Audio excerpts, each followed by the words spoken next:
আসসালামু আলাইকুম এভরিওয়ান, কেমন আছেন সবাই? আশা করি সবাই অনেক অনেক ভালো আছেন। আপনারা অনেকে অনেকভাবে গরুর মাংস খেয়ে থাকেন। আর গরুর মাংস অধিকাংশ প্রায় সবারই অনেক পছন্দ। আপনারা এভাবে কখনো গরুর মাংস রান্না করে খেয়েছেন কি?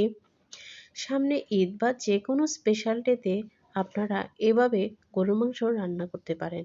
আশা করি অনেক ভালো লাগবে। আর এর স্বাদ এতই অতুলনীয় যে যা একবার খেলে মুখে লেগে থাকবে।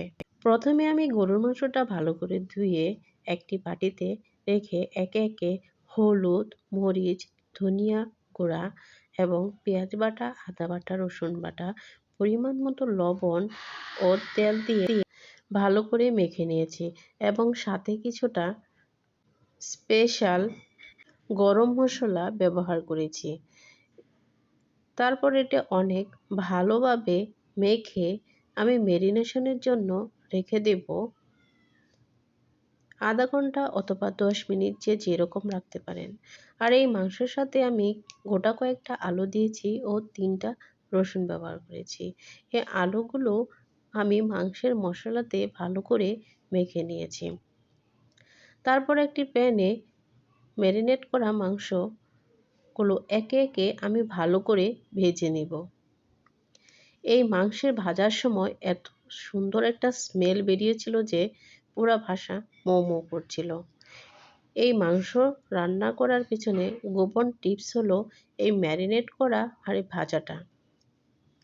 ভাজার সময় আমরা এত বেশিও ভাজবো না, আবার এত কমও ভাজবো না।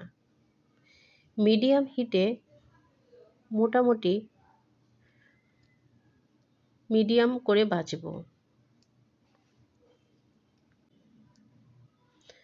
ভালো করে উলট পালট করে ভেজে নেব, যেন কোনো পিঠ বেশি বা কম না হয়।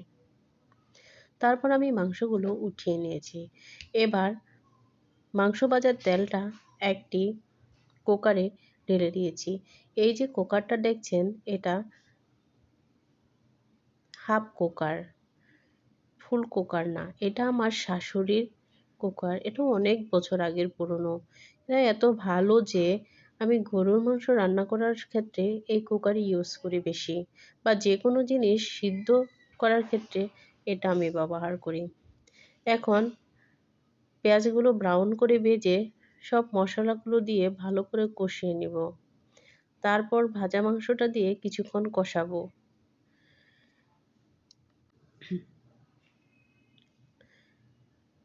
কষানোর পর অল্প একটু পানি দিয়ে সিদ্ধ করে নিব। তারপর আমি ভাজা আলুগুলো দিয়ে দিব। আলুগুলো সিদ্ধ হয়ে আসলে গোটা রসুনগুলো দিয়ে কিছুক্ষণ ঢেকে নামিয়ে ফেলবো। মজাদার ও লোভনীয় স্বাদের মাংস বোনা। আপনারা এটা বাসায় ট্রাই করতে পারেন। আশা করি অনেক ভালো লাগবে। আমার এই রেসিপিটা যদি আপনাদের কাছে ভালো লেগে থাকে তাহলে লাইক, কমেন্ট, সাবস্ক্রাইব করবেন। আল্লাহ হাফেজ।